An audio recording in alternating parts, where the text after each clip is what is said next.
अस्सलाम वालेकुम। आज का जो हमारा टॉपिक है वो है यूनिट 2 एलिमेंट नंबर 1।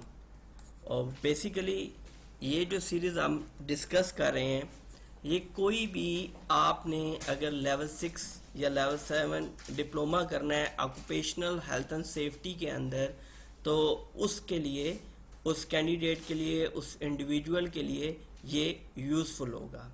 उसकी रीज़न ये है कि मोस्ट ऑफ द टाइम जो है बहुत सारे डिप्लोमाज ऐसे हैं जिनके लिए डिफाइंड आउटलाइंस तो मौजूद है लेकिन सिलेबस मौजूद नहीं है। मटेरियल, कोर्स मटेरियल आप कह सकते हैं, वो मौजूद नहीं है, जिसकी वजह से हर इंडिविजुअल ये चाहता है कि डायरेक्टली उसको कोई हेल्प मिल जाए, क्योंकि उसके पास कोई भी ऐसा रिसोर्स, कोई भी ऐसा मटेरियल मौजूद नहीं होता कि जिससे वो गाइडेंस ले सके और अपनी क्वालिफिकेशन को कंप्लीट कर सके। तो ये तमाम तर सीरीज़ का पूरा मुकम्मल तौर पर जो फोकस है, वो फोकस इस बात के ऊपर है कि कोई भी इंडिविजुअल जो लेवल 6, चाहे वो नीबोश हो, चाहे वो IDSC है, चाहे वो ऑथम है, चाहे वो NVQ है, या इस जैसे किसी और भी लेवल 6 के डिप्लोमा को करना चाह रहा है या कर रहा है, तो उसको उसके अंदर ये हेल्प आउट करे। और दूसरी चीज़, इसके अंदर जो लेवल 7 की क्वालिफिकेशन है उसके अंदर हेल्प आउट करेगा, क्योंकि उसमें भी सिर्फ गाइडेंस दी गई है। कोई भी इंस्टीट्यूशन या वो ऑर्गेनाइजेशन कोर्स मटेरियल प्रोवाइड नहीं कर रही है। तो ये उन तमाम तर लोगों के लिए एक बेहतर अपॉर्चुनिटी है कि वो इससे फ़ायदा उठा सकते हैं। इसमें हमने पहले कंप्लीट किया है, यूनिट 1 कंप्लीट किया है, जिसके अंदर हमारे पास 5 एलिमेंट थे। 5 एलिमेंट्स हमने कवर किए हैं यूनिट 1 के अंदर, और आज हम यूनिट 2 का एलिमेंट नंबर 1 डिस्कस करने जा रहे हैं। और ओवरऑल ये जो हमारे 22 एलिमेंट्स की सीरीज़ है, इसका ये 6th एलिमेंट है जिसको आज हम डिस्कस करेंगे इंशाल्लाह। अच्छा, अब ये जो एलिमेंट 1 है यूनिट 2 का, अब इसका जो नेम है या जो टाइटल है वो है identification and assessment of hazardous substances. कि ऐसे हैजर्ड तो मौजूद हैं, समझ आ गई बात की, हैजर्ड्स पे डिस्कशन हुई, रिस्क के ऊपर डिस्कशन हुई। अब वो कौन से हैजर्डस सब्सटेंसेस हैं जो सबब बन रहे हैं, वो ऐसा कौन सा मटेरियल है, वो कौन सा मवाद है जो किसी खतरे या खदशे का सबब बन रहा है। और बहुत सारी ऐसी जगह हैं जहाँ पर हम इनका इस्तेमाल रोक नहीं सकते, हम इसका इस्तेमाल बंद नहीं कर सकते। तो ऐसी जगहों के ऊपर हमें इनकी आइडेंटिफिकेशन करनी पड़ती है, हमें इनकी असेसमेंट करनी पड़ती है, ताकि वर्क प्लेस के अंदर मौजूद इस्तेमाल होने वाले जितने भी हैजर्डस सब्सटेंसेस हैं, हम उनके ऊपर काबू पा सकें। उनका जो इस्तेमाल है वो वर्कर्स के लिए, वो वर्क प्लेस के लिए सेफ वे में मैनेज कर सकें। आगे चलते हैं। तो सबसे पहले तो हमें ये मालूम होना चाहिए कि हैजर्डस सब्सटेंस हम बोलते किसको हैं, या वो कौन कौन सी चीज़ है जो आपकी इस कैटेगरी में फॉल करेगी, हैजर्डस सब्सटेंस की कैटेगरी में। Means the substance classified as very toxic, बहुत ज़्यादा जहरीला है, जानलेवा है, टॉक्सिक, हार्मफुल, क्रोसिव और इरिटेंट। हार्मफुल नुकसानदेह, और क्रोसिव बोलते हैं जो चीज़ जंग आलूदा करे, और जंग आलूदा करने के बाद होता यही है कि उस चीज़ का जो वजूद है वो ख़त्म होने लग जाता है। इरिटेंट हम उनको कंसीडर करते हैं जिसकी वजह से हमें इरिटेशन होगी, ठीक है, जिसकी वजह से हमें एक इरिटेशन होगी और हम कंफर्टेबल जोन में कभी भी नहीं आ पाएंगे। For which a work place exposure limit has been set for inhalation of airborne contaminants. और इसकी दूसरी खासियत ये होती है जिसके लिए हम वर्क प्लेस के अंदर एक्सपोजर लिमिट रखते हैं कि किसी भी वर्कर का जो उस वर्क प्लेस के अंदर मौजूद है, तो इनहेलेशन के पॉइंट ऑफ व्यू से, क्योंकि सबसे ज़्यादा जो कोई भी केमिकल, कोई भी सब्सटेंस, हैजर्डस सब्सटेंस जो हमारी बॉडी में दाखिल हो सकता है, तो उसकी सारों से बड़ी जो वजह है, जो सबसे बड़ी चीज़ है, वो इनहेलेशन है। क्योंकि आप मुंह बंद कर सकते हैं, आप अपने पोर्स, मसाम बॉडी के बंद कर सकते हैं, आप इसी तरह इंजेक्ट कोई चीज नहीं करेंगे, आप इंजेक्शन को रोक सकते हैं, आप इंजेक्शन को रोक सकते हैं, लेकिन इनहेलेशन को नहीं रोक सकते, क्योंकि इंसान के या वर्कर के जिंदा रहने के लिए सांस लेना तो लाजमी है। तो ऐसी सूरत में एयरबोर्न कंटामिनेंट्स उसकी बॉडी में दाखिल हो जाते हैं। तो फिर इसी तरह कोई भी ऐसा सब्सटेंस जिसके अंदर ये खासियत भी मौजूद है कि हमने उसके ऊपर एक्सपोजर लिमिट्स इम्पोज कर दी हैं कि ये इस रेंज से ऊपर ना इनहेल हो, या इस रेंज से ऊपर अगर एक वर्क प्लेस पे मौजूद है तो कोई भी वर्कर आप उसको पाबंद नहीं कर सकते, और वो उसको इस बात की इजाजत है कि वो उस वर्क प्लेस को छोड़ दे। और कब तक छोड़ दे? जब तक के कंडीशंस नॉर्मल नहीं हो जाती, उस टाइम तक ना ही उसे कंपेल किया जा सकता है कि वो वापस उस वर्क प्लेस के ऊपर आए। अब बायोलॉजिकल एजेंट हो सकता है, dust of any kind except dust which is a substance within the above categories when present at a concentration in air equal to or greater than। अब वो हम उसको डस्ट भी कितने लेवल तक ऊपर जाएगी उसको हम देखते हैं। अब इसमें 10 mg पर meter cube as a time weighted average eight hour and 8 hours period of inhalable dust are 4 mg per meter cube as a time weighted average over an 8 hour period of respirable dust। अब आपने इसको थोड़ा सा समझना है। समझना क्या है कि इनहेलेबल जो आपको दाखिल हो सकती है डस्ट, और रिस्पायरेबल जो आपने सांस लेते हुए दाखिल कर लेनी है। अब इसके अंदर क्या सिनेरियो है कि ये यहाँ पर वर्ड यूज हुआ है टाइम वेटेड एवरेज, जिसको 8 hour बोलते हैं। टाइम वेटेड एवरेज का काम क्या होता है कि 8 घंटे तक किसी भी चीज को एक इन्वायरमेंट में रखा जाता है। कोई वर्कर है, उसका एक्सपोजर 8 घंटे तक चेक किया जाता है कि उसकी एवरेज क्या आ रही है। उसमें आप अंडरस्टूड है कि वो कंसिस्टेंट नहीं होगा, उसमें चीजें ऊपर नीचे होती रहेंगी। बावजूद इसके कि चीजें ऊपर नीचे हो रही हैं, हमने जो एवरेज लेनी है वो 8 hour की लेनी है। ठीक हो गया।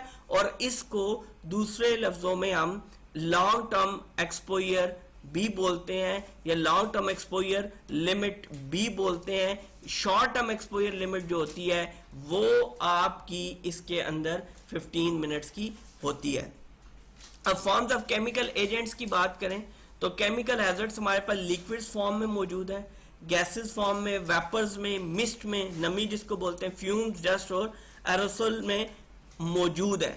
अब ये हैं कैसे और क्या है और किस तरह से असरअंदाज हो सकते हैं? लिक्विड्स कैसे हो सकते हैं? Many chemicals are supplied and used in the work place in liquid form. ठीक है, बहुत सारे केमिकल्स हैं और उनका इस्तेमाल हर उस चीज का जिसके अंदर केमिकल मौजूद है वो केमिकल में कंसीडर होगी। इसकी सबसे अगर आप कॉमन एग्जांपल देखें तो ये शैम्पू जो आप यूज करते हैं ये भी केमिकल है। ठीक हो गया। इसी तरह वर्क प्लेस के ऊपर ऑयल एंड गैस इंडस्ट्री हो, दूसरी इंडस्ट्रीज हो, जिस तरह से पेंट वहां पे यूज होता है, स्प्रे होता है, तो वो भी केमिकल है। तो इस तरह से जितनी भी चीजें जो लिक्विड फॉर्म में मौजूद होंगी और वो केमिकली उनकी बॉन्डिंग जो है वो केमिकल है, या उनका जो वजूद है वो केमिकल इंग्रेडिएंट्स के ऊपर है, तो वो हमारे पास कंसीडर होंगे लिक्विड फॉर्म में। This can very from relatively, और ये डिफरेंट हो सकते हैं, अंडरस्टूड है। और लाजमी नहीं है कि हर ही कि जिस तरह हमने कैटेगरीज डिफाइन की, very toxic, toxic, harmful, irritant, इसी तरह लिक्विड हो, गैसेस फॉर्म में हो, किसी भी फॉर्म में हो, उसके अंदर ये चीज मौजूद होती है कि वो वेरी करती है, वो डिफर करती है। लाजमी नहीं है कि अगर आपने लिक्विड फॉर्म में लिया है ये ज्यादा टॉक्सिक होगा या ये सिर्फ इरिटेंट होगा, नहीं, ये केमिकल की प्रॉपर्टीज के ऊपर डिपेंड करता है कि वो किस हद तक वो टॉक्सिक है, वो किस हद तक हार्मफुल है या इरिटेंट है। Harmless cleaning fluids through to highly toxic and corrosive acids and alkalis, ये जो मैंने इसके अंदर डिस्कस की है बात कि वो क्रोयन कर रहा है, कोई टॉक्सिक है, कोई इरिटेंट है, तो वो अपनी नेचर में मुख्तलिफ हो सकता है अपने जो उसके केमिकल इंग्रेडिएंट्स हैं उनकी वजह से, उन अज्जा की वजह से जो उसके अंदर मौजूद हैं।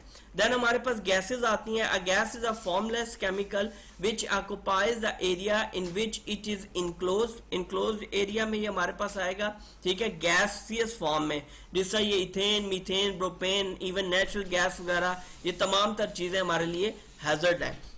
Its volume and state can be changed by the combined effect of increased pressure and decreased temperature sorry। और इसके अंदर वो चेंज हम कैसे करते हैं, जिस तरह से आप सुनते हैं कि एलपीजी भी है, एनजी नेचुरल गैस भी है, सीएनजी भी है, कंप्रेस्ड नेचुरल गैस भी है। तो हम इसकी स्टेट को अपनी जगह को देखते हुए हम इसके वॉल्यूम को कम ज्यादा इस तरह से हम चेंज कर सकते हैं। फॉर एग्जाम्पल नेचुरल गैस को जब कंप्रेस किया जाता है प्रेशर की मदद से तो वो सीएनजी कंप्रेस नेचुरल गैस बन जाती है। इसी तरह जब हम नेचुरल गैस को -162 सेंटीग्रेड तक ठंडा करते हैं तो उसके नतीजे में होता क्या है, वो फिर आपकी एलपीजी एलएनजी बन जाती है, लिक्विफाइड नेचुरल गैस। उसका फायदा ये होता है कि जहां पर आप एक बार नॉर्मल गैस का एक जो रॉ गैस है उसका रख सकते हैं, वहां पर आप प्रेशर की मदद से कंप्रेस गैस को 2 से 300 2 से 300 बार तक स्टोर कर सकते हैं।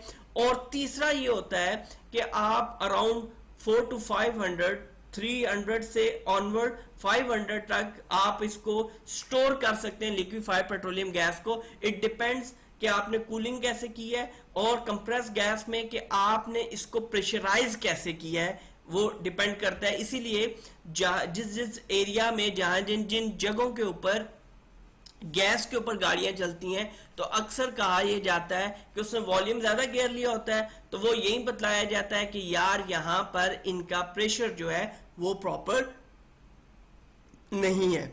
आगे आता है there are many toxic gases used in industry such as chlorine, hydrogen sulphide etcetera, ये तमाम तरह के। अब वेपर्स आगे बुखारात जिनको बोलते हैं। Vapour is the gaseous form of liquid below it's boiling point, ठीक है जी। वेपर ऐसी गैसियस फॉर्म है कि वो ट्रेवल कर रहा है लेकिन वो अपने बॉइलिंग पॉइंट पर मौजूद नहीं है। Heating a liquid causes evaporation. आप किसी भी, जिस तरह आप देखें ना पानी में आप देखते हैं कि जब आप उसको उबालते हैं, जब आप उसको हीट देते हैं तो वो जब उबलता है तो उसमें से बुखारात निकलना शुरू हो जाते हैं। Some solids also exist in equilibrium with vapour, hence we can smell them, but in most cases the amount of vapour is negligible. अब नेग्लिजिबल इसमें यह बात बता रहा है कि बहुत सारी जगहों पे बहुत सारे सॉलिड्स के अंदर लिक्विड या वेपर अपनी जगह पे अपना वजूद कायम रखता है। हम उसको स्मेल तो कर सकते हैं लेकिन वो अमाउंट इतनी होती है कि वो हम उसको इग्नोर कर देते हैं, उसको हम किसी खातिर में नहीं लाते। उसको हम जो भी ऐसा केमिकल होगा उसके अंदर वेपर्स का वजूद जो है हम तस्लीम नहीं करेंगे, बल्कि जो सॉलिड फॉर्म में केमिकल मौजूद है हम उसका वजूद कंसिडर करेंगे। नेक्स्ट जी मिस्ट, नमी को बोलते हैं। Mist consist of finely suspended droplets formed by the condensation from a gas or the atomising of a liquid और फ्रॉम एरोसल्स। एरोसल्स क्या है आगे इंशाल्लाह डिस्कस करते हैं। अब वो कहता है कि भाई जब आप मुख्तलिफ ड्रॉपलेट, ये जो छोटे छोटे कतरे होते हैं, ये जब किसी भी सरफेस के ऊपर आते हैं तो उस सरफेस के ऊपर आकर वो एक तय एक लेयर बना लेते हैं गीलेपन की, एक नमी की, उसको हम मिस्ट बोलते हैं। और अक्सर आप देखते हैं कि किसी भी जगह पे छिड़काव किया जाता है, पानी का स्प्रे किया जा रहा होता है, तो उसके नतीजे में जिस जगह आपने नहीं भी किया होता उस जगह वेपर्स की वजह से, ड्रॉप्स की वजह से एक लेयर क्रिएट हो जाती है जो उसको भी नमी दे देती है। उसके अंदर भी आपको जब नमी देती है तो उसको हम मिस्ट कहेंगे। Mist are created by many industrial processes such as chromium plating, उसमें भी मिस्ट क्रिएट होती है। Then charging lead acid batteries, उसमें भी होगी। कार पेंट स्प्रेइंग, आप स्प्रे कर रहे हैं तो वो नमी वहां पे साइडों पे आ जाएगी, ठीक हो गया जी। और अगर हम बहुत बिल्कुल कॉमन जाएं तो आप पानी का वाटर स्प्रे जब आप देखते हैं कि खास जगह पे आपने किया लेकिन दूसरी जगह पे वैसे ही वो नमी का तनासब जो है वो बढ़ जाएगा। तो ये मुख्तलिफ चीज़ें हैं जिनमें हमें मिस्ट जो है वो मिलती है, मतलब नमी हमें जिन जगहों पर मिलती है या मिल सकती है। Fumes are fine particulate solids which are created by condensation from a vapor, very often after a metal has been converted to the molten state. The metallic fumes are usually the oxides of the metal and produce highly toxic fume. Fume वो है जी, ये हैं basically क्या है, vapour है, vapour और इसमें difference है। ठीक है, कैसे वेपर्स हैं? जब आपका आम बुखारात उड़ता है आम हालत में, जब वो हीट के ऊपर लिक्विड गैसियस फॉर्म की तरफ जाते हुए जब जाता है तो वेपर्स क्रिएट होते हैं।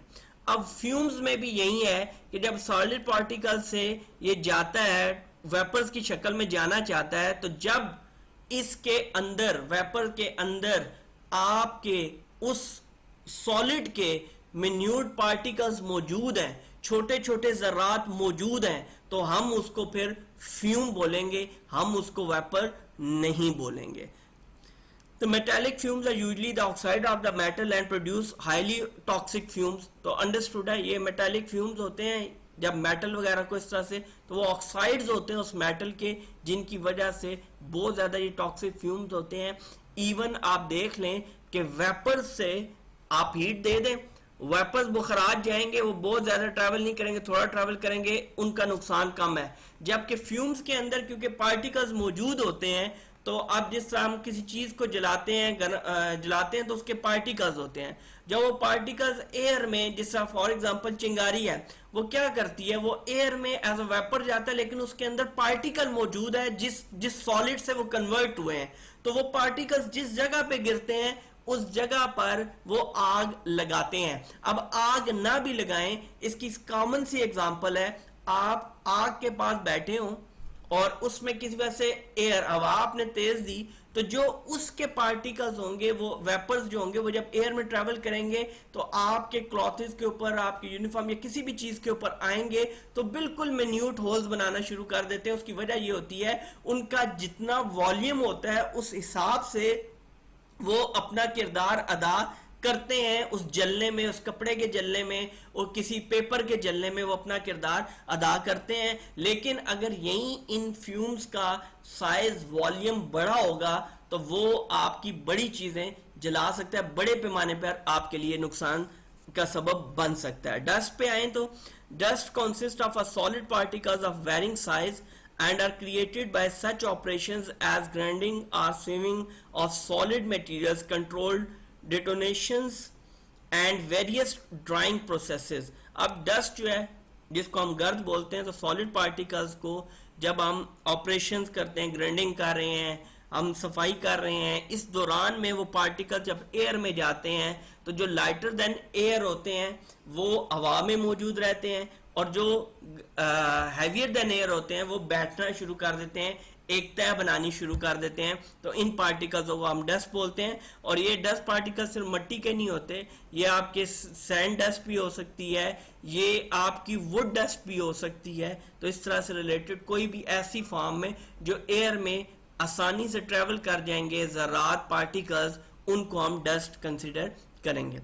In still atmosphere does tend to settle under gravity and accumulate on surfaces। जिसका मैंने बताया कि जो एटमॉस्फेयर है जहाँ पे हवा नहीं चल रही है, वो क्या करेंगे, जो लाइटर देन एयर है बहुत देर तक हवा के अंदर रहेंगे, लेकिन वो घूमते रहेंगे। जो हैवियर देन एयर हैं वो फौरन से अपनी पोजीशनिंग लेंगे और सरफेस के ऊपर एक तय बनाकर बैठ जाएंगे। Where this turbulence at least some element of the dust will remain airborne. ये मैंने आपको पहले बात बता दी है कि बहुत सारे ऐसे ज़रात होते हैं जो हर वक्त हवा में ट्रेवल करते रहते हैं, वो बहुत ही लाइट होते हैं, वो इतने लाइट होते हैं कि एक स्टिल एटमॉस्फेयर जहां पर हवा नहीं भी दी जा रही होती, वो इतने लाइट होते हैं कि वो उसमें भी ट्रेवल करते रहते हैं। एरोसोल, जिसका मैंने अभी आपको बताया था है क्या, An aerosol is a fine suspension of liquid particles or droplets in a carrier gas. Substances can be in a different states forms depending on condition how they are being used. तो aerosol क्या है कि बेसिकल fine suspension है, solid particles हो सकते हैं, droplets हो सकते हैं किसी भी गैस के अंदर, ठीक है। गैस के अंदर जो सॉलिड पार्टिकल्स होंगे या ड्रॉपलेट्स लिक्विड, कुछ लिक्विड फॉर्म में किसी गैस के अंदर जब ट्रैवल करेंगे तो उनको हम एरोसोल कहते हैं। Substances can be in different states forms depending on conditions how they are being used, तो वो सारी चीजें इसके अंदर आएंगी। अच्छा जी, उसके बाद हमारे पास आती हैं कि ये इंफॉर्मेशन कहाँ से मिल सकती है। हम कोई भी सब्सटेंस, मटेरियल, इक्विपमेंट, कोई भी चीज जब यूज करते हैं तो उसके बारे में इंफॉर्मेशन कहाँ से आए। अब अगर हम इसको जो है टिपिकली देखें, कोई मखसूस का तरीके से देखें, या आप इसको कह सकते हैं कि हम इसको सिर्फ इसके गिर्द रखें कि हैजरस सब्सटेंसेस के गिर्द रखें, तो सेफ्टी डाटा शीट्स जिनको हम MSDS भी बोलते हैं, मटेरियल सेफ्टी डाटा शीट्स, या जिनको हम मैन्युफैक्चरिंग सेफ्टी डाटा शीट्स बोलते हैं, ये तमाम तर जो है ये आपकी जो है ये इनके अंदर मौजूद क्या होता है। तो कोई भी हैजरस सब्सटेंस होगा तो उसके अंदर ये मटेरियल सेफ्टी डाटा शीट्स ये मैन्युफैक्चरिंग कंपनी देगी, और उसमें क्या होगा, उसका पर्पस क्या है, वो तमाम तर चीजें हम देखते हैं। An essential source of information which enables users of products to fully understand the nature of the substance and contains information enabling the user to protect health and safety and the environment. Safety data sheets must contain the following 16 sections. अब जो safety data sheets हैं ये एक essential से ज़्यादा, एक आप ये समझते हैं कि जब ऑर्गेनाइजेशंस कंप्लायंस कर रही होती हैं तो एक रिलायबल सोर्स ऑफ इंफॉर्मेशन होता है कि जिसके ऊपर हम यकीन रख सकते हैं कि ये इसी तरह से ही बिहेव करेगा। अब जब सेफ्टी डाटा शीट्स हैं उनके अंदर हम कौन सी इंफॉर्मेशन रखते हैं या कौन सी इंफॉर्मेशन उसके अंदर मौजूद होती है। Identification of the substance, mixture end of the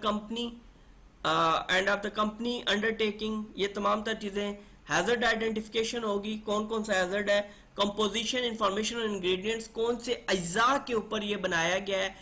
उसके बाद फर्स्ट एड मेजर्स क्या लेनी है आपने, अगर इसकी वजह से कोई आपको इंजरी हो जाती है, कोई इसकी वजह से आप हिट होते हैं इससे, तो फिर आप इसको कैसे मैनेज करेंगे।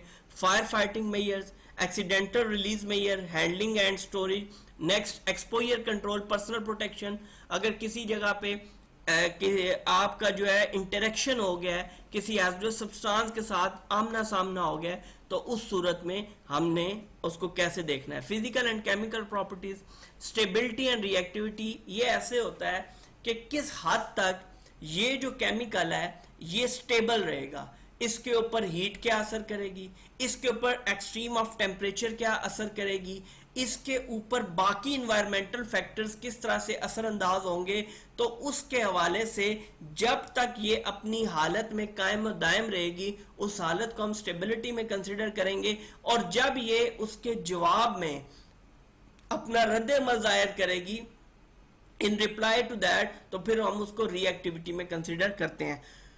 टॉक्सिकोलॉजिकल इंफॉर्मेशन कि ये चीज जहरीली कितनी है, कितनी नुकसानदेह है हमारे लिए। इकोलॉजिकल इंफॉर्मेशन, इसके असरात इन्वायरमेंट के ऊपर क्या पड़ने जा रहे हैं। डिस्पोजल कंसिडरेशन, जिस तरह आप सिंपली देखते हैं बैटरी सेल के ऊपर भी लिखा होता है कि भाई प्रॉपरली आप डिस्पोज करें। मेडिसिन के ऊपर लिखा होता है कि ड्रेन इट, कि इसको आप बहा दें, फ्लैश कर दें, ताकि ये कोई और इंसानों के अलावा कोई जानवर या कोई और जानदार खा के इससे कोई नुकसान ना कर ले। ट्रांसपोर्टेशन इंफॉर्मेशन कि हैंडलिंग कैसे होगी ट्रांसपोर्ट में। अब जिस तरह सिलेंडर्स होते हैं, अक्सर आप सुनते हैं ब्लास्ट हो गया, सिलेंडर ले जाते हुए, वो क्या है कि जब हैंडलिंग को ट्रांसपोर्टेशन के दौरान हैंडलिंग को प्रॉपर नहीं किया जाता तो उस दौरान ये प्रॉब्लम आती है। रेगुलेटरी इंफॉर्मेशन, लॉ क्या कह रहा है आपको, जिस तरह आप अक्सर देखते हैं बहुत सारे केमिकल्स ऐसे हैं जिन तक एक्सेस नॉर्मली नहीं मिलती है, या किसी कंपनी को मिलेगी भी तो वो सिर्फ कंपनी को एक खास मिकदार तक मिलेगी, उससे ज़्यादा उसे भी अलाउ नहीं होगा। अदर रेलिवेंट इंफॉर्मेशन क्या हो सकती हैं, ये तमाम तो चीज़ें उसके अंदर होगी। And email contact address should be included, ताकि पता चल सके जिस मैन्युफैक्चरर ने भेजी है, कल को कोई इशू आता है तो आप उसको मेल करके ये बात पूछ सकते हैं। SDS should be provided in an official language, ठीक है, सेफ्टी डाटा शीट्स किसी ऑफिशियल लैंग्वेज में हो ताकि सब तक पहुंचे, सिर्फ लिमिटेड तक ना पहुंचे बल्कि सब तक पहुंचे, ठीक है जी। उसके बाद must be supplied free of charge when the substance is first provided, कि जब भी आपके पास ये सब्सटेंस पहुंचा है तो ये मटेरियल सेफ्टी डाटा शीट्स जो हैं ये आपके पास फ्री ऑफ कॉस्ट आनी चाहिए। ऐसा ना हो कि इतना बड़ा मटेरियल या कोई भी आपका जो केमिकल्स हैं वो पहुंचा दिए जाएं और इसके लिए चार्ज करने की कोशिश की जाए। अब जो टॉपिक हमारे पास है एक्सपोजर लिमिट्स के हवाले से, बेसिकली वर्क प्लेस के अंदर इन केमिकल से इंटरेक्शन कहीं ना कहीं आपका होता है किसी ना किसी शेप में, चाहे इंडस्ट्री कोई भी हो, आपका इंटरेक्शन जो है वो होता ही होता है। अब दो तरह की चीज़ें हैं इसके अंदर, एक होते हैं शॉर्ट टर्म एक्सपोजर लिमिट जिनको स्टेल बोलते हैं, और एक एलटेल होती हैं long term exposure limit. Short term exposure limit क्या है? The maximum concentration of the chemical to which the worker can be exposed for up to 15 continuous minutes, intolerable irritation, chronic or irreversible tissue damage, narcosis of sufficient degree to increase accident। Basically short term exposure limit के लिए हमने 15 continuous minute रखे हुए हैं कि इसके अंदर कोई भी केमिकल जो है वो वर्कर को किस हद तक इरिटेट कर सकता है, कोई क्रॉनिक और इरिवर्सिबल टिश्यू डैमेज कर दे जिसका वापसी मुमकिन नहीं है, जो आपको तकलीफ, तो इसी तरह किसी भी एक्सीडेंट के चांसेस को बहुत ज़्यादा हाई कर दे, तो वो हमारे पास शॉर्ट टर्म एक्सपोजर लिमिट होगी कि उस 15 मिनट को सामने रखते हुए जब हम प्रिकॉशंस लेंगे तो शॉर्ट टर्म एक्सपोजर लिमिट्स होंगी कि 15 मिनट्स तक कोई भी इंडिविजुअल, कोई भी वर्कर इस डिफाइंड जो आपकी रेंज है इससे ऊपर ना जाए। उस ऐसी सूरत में उसको किसी भी तरह का नुकसान हो सकता है, किसी भी तरह का उसके लिए कोई प्रॉब्लम क्रिएट हो सकता है। Then long term exposure limit क्या है? लॉन्ग टर्म एक्सपोजर लिमिट की जब हम बात करते हैं तो इसमें हमारा जो टाइम है वो 8 आवर्स के ऊपर चला जाता है। Are designed to reduce accumulation of harmful substances in the body और condition which would enhance a disease risk with continue contact, और इसके लिए हमने 8 घंटे रखे, ठीक है।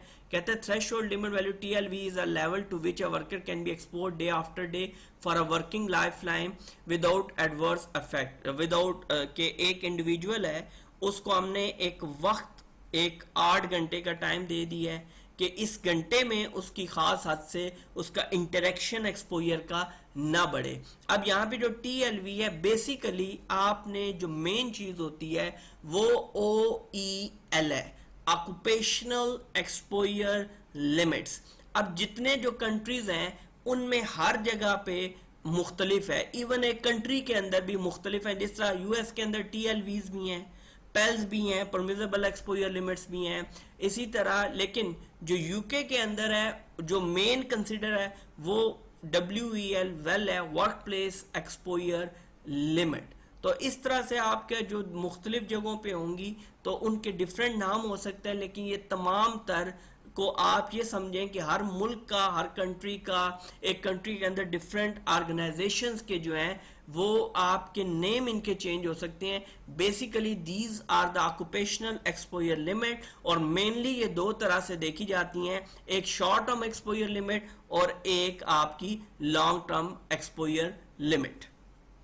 Types of health effects, health effects कैसे होते हैं? The toxic action of a health hazards can be divided into 2, acute short term effects and chronic long term effect. Acute effect ये है कि विद इन नो टाइम, जैसे ही interaction हुआ, जैसे ही exposure हुआ, आपको उसी टाइम पे जो नुकसान पहुंचेगा उसको हम एक्यूट में कंसिडर करेंगे।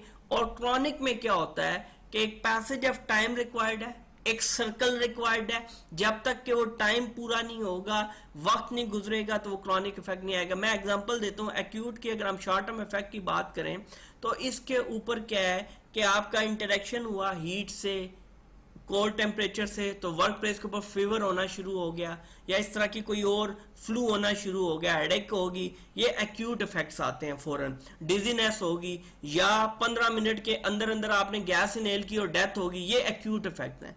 क्रॉनिक इफेक्ट वो होते हैं जिनको एक पैसेज ऑफ टाइम चाहिए। आप आज एस्बेस्टॉस या डस्ट इनहेल करेंगे तो कल कैंसर नहीं हो जाएगा, कल आपको अस्थमा जो दमा है वो नहीं हो जाएगा, ठीक है।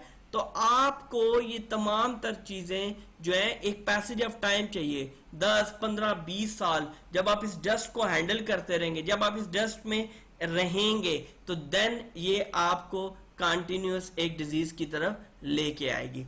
एक्यूट हेल्थ इफेक्ट जिस समय इतनी डिटेल में बता रहा था वो चीजें यहां पर मौजूद हैं।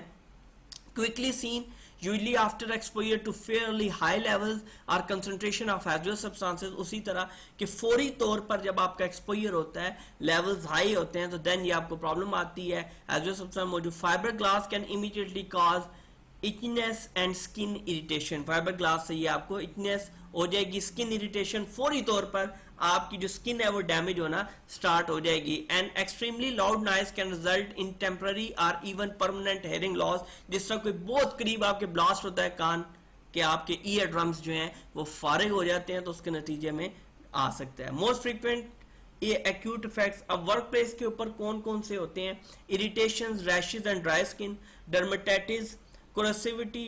ये डर्मेटाइटिस जो है ये एक्यूट भी है, क्रॉनिक भी है, ठीक है, दोनों में कंसिडर होती है। कोरोसिविटी, बर्न्स और dissolve skin tissues, sensitisation, allergic reaction हो जाता है कि आज इंटरेक्शन हुआ किसी केमिकल से तो घंटे 2 घंटे बाद आपको रैशेज, स्किन रैशेज, एलर्जीज जो है वो स्टार्ट हो जाएगी। Metal fume fever, lethal concentration, LC जिसको बोलते हैं। अब क्रॉनिक इफेक्ट्स क्या हैं? यूजली डेवलप स्लोली, जिस मैं पहले बता चुका हूं, एक पैसेज ऑफ टाइम चाहिए, एक वक्त दरकार है उसको।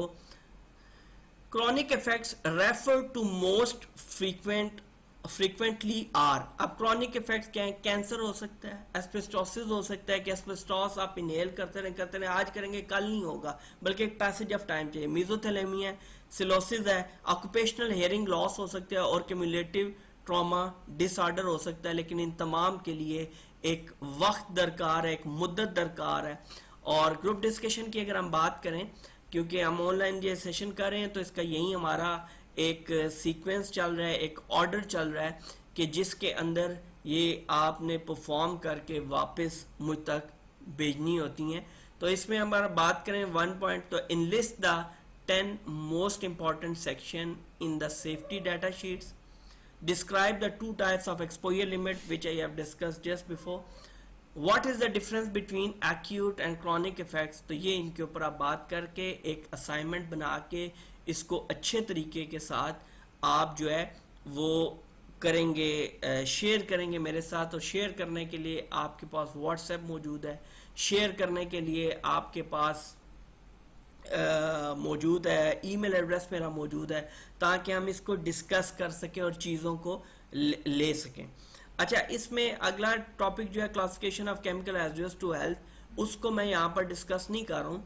मैं इसको अब पार्ट्स में एक तो लेक्चर्स को रिकॉर्ड करूँगा। उसकी रीजनिंग ये है कि बिल्कुल लेंथी लेक्चर्स जो हैं वो एक बार 1 गो में आपको भी समझ आना मुश्किल होते हैं, और दूसरा पहले भी पूरी कोशिश होती थी, लेकिन अब मैं डीपली, मज़ीद डीपली ये डिस्कस करना चाहता हूँ चीज़ें, इस वजह से जो है अब मैं इसको पार्ट्स की शक्ल में, फॉर एग्जांपल ये अगर लेक्चर 6 है, इसका पार्ट ए हमने कंप्लीट किया है, तो पार्ट बी, सी करके हम इसको लेके चलेंगे।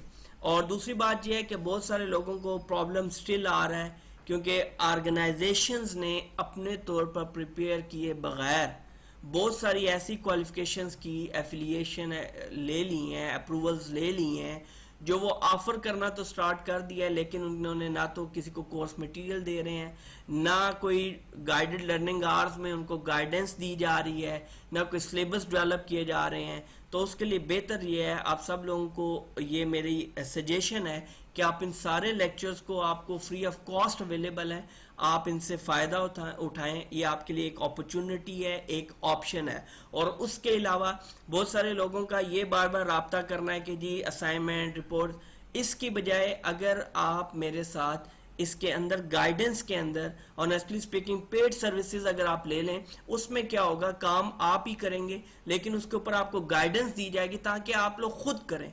जब तक कि आप खुद सीख के नहीं करेंगे तब तक इसका कोई फायदा नहीं है। और ओवरऑल जो है वो जो हेल्थ एंड सेफ्टी के लेवल्स हैं, स्टैंडर्ड्स हैं, वो गिरना शुरू हो जाएंगे जब लो स्टैंडर्ड के इंडिविजुअल्स जो हैं वो अपनी कैपेबिलिटी से बहुत कम परफॉर्म करते हुए या कॉम्पिटेंस लेवल ना होने की वजह से वो परफॉर्म नहीं करेंगे, तो ओवरऑल एक्सीडेंट्स बढ़ेंगे। और हमें ये समझ नहीं आ रही होगी कि एक्सीडेंट्स क्यों बढ़ रहे हैं। वो इस वजह से बढ़ रहे हैं कि हमने किसी कोर्स का अगर सिलेबस तक ही नहीं देखा और वो सर्टिफिकेशन करके जाते हैं तो उससे कोई हमें आउटपुट नहीं मिलेगी। इसके ऊपर अब बजाय मैं गैप्स से मैं रेगुलरली लेक्चर्स जो हैं वो अपलोड होंगे आप लोगों के लिए, ताकि आपका एक तसलसल, एक सीक्वेंस कायम रहे। नॉर्मली एक इंडिविजुअल को अगर लेवल 6-7 कंप्लीट करने के लिए 4 to 5-6 मंथ्स रिक्वायर्ड हैं, तो वो इतने टाइम में जो है वो इतने टाइम में अगर मेरे लेक्चर्स अभी तो चलें, इसके ऊपर सीरीज अभी इनकम्प्लीट है, नेक्स्ट तो अवेलेबल होगी आगे आने वालों के लिए, लेकिन अभी वालों के लिए ऐसा होगा कि मैं इसको स्टेप बाय स्टेप करता रहूँगा और कंटिन्यूसली डेली बेसिस के ऊपर लेक्चर अपलोड करेंगे ताकि आप लोगों को इससे फ़ायदा हो सके। आज तक के लिए अल्लाह हाफिज़। बहुत जल्द किसी और लेक्चर में इससे रेलेवेंट हो सकता है, इसी सीरीज़ का हो सकता है, या किसी और लेक्चर में आपसे मुलाकात होगी। तब तक के लिए अल्लाह हाफिज़।